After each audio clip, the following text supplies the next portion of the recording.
a total nobody from Santa Cecilia, like me. But when he played music, he made people fall in love with him.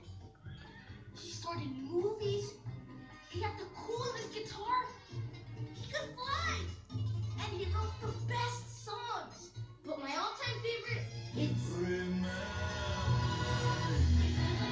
Though I have to say, I remember me. Don't let it make you cry. For even if I'm far away, I hold you in my heart. I sing a secret song to you which I can't apart. Remember me.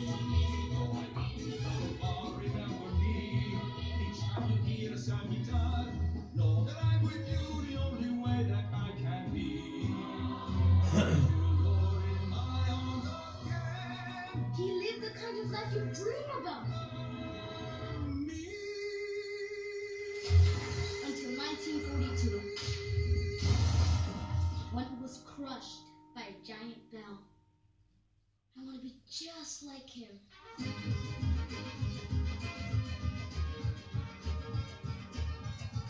Sometimes I look at De La Cruz and I get this feeling like we're connected somehow. Like if he could play music, maybe someday I could too. If it wasn't for